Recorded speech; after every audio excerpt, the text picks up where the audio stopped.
New photos have leaked for the Vivo Nex 2. Now these are some really interesting times for smartphone manufacturers as we're seeing a race to the first truly bezel-less, notchless phone. I mean, we've seen Xiaomi bring back the slider in their phone. We've seen the Oppo Find X go to a mechanized pop-up camera. Same with the original Vivo Nex. Now these new photos that we've come across on Weibo of the Vivo Nex 2 are showing that they're abandoning the mechanized pop-up camera and switching to a dual screen.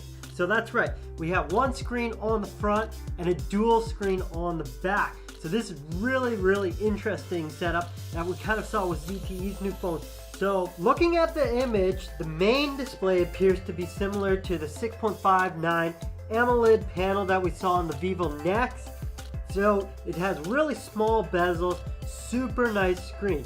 Now on the back it is a smaller screen, which I'm assuming will be lower resolution, and it's smaller because it has to fit the triple camera setup and also the Vivo logo at the bottom. With the dual screen setup, it looks like the Vivo Nex 2 will only have cameras on the back of the phone. This means selfie photos, video conferencing will all be done with the back 3-lens setup. So this is really interesting. I think for selfie photos, this will really generate nice photos as it has 3 lenses.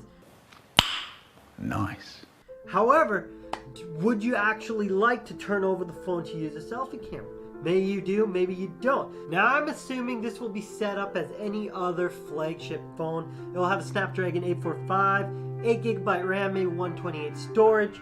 So this will be a really good phone spec-wise. The real selling point is, do you want a dual screen phone? Do you want to abandon the front selfie camera for just a back selfie camera? Do you want to abandon the mechanized pop-up camera? I mean, what do you guys prefer? Do you think you'll like this dual screen phone, or do you want to switch back to just a regular phone? Or do you prefer a notch? I don't know.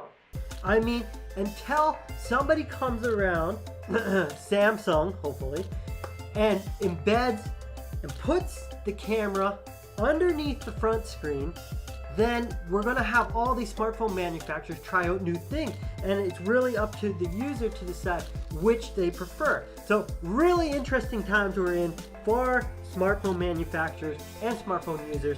So that's it for me. This is SAC Research. Don't forget to subscribe and like to our channel, where we're going to bring you the best value products across Asia, as we're located in China. So we're going to be reviewing this phone once it comes out, and we'll keep up to date on any rumors or leaks that come out of the Vivo Nex 2 and other Android devices and products. So thank you for watching. That's it from me. Talk to you guys later.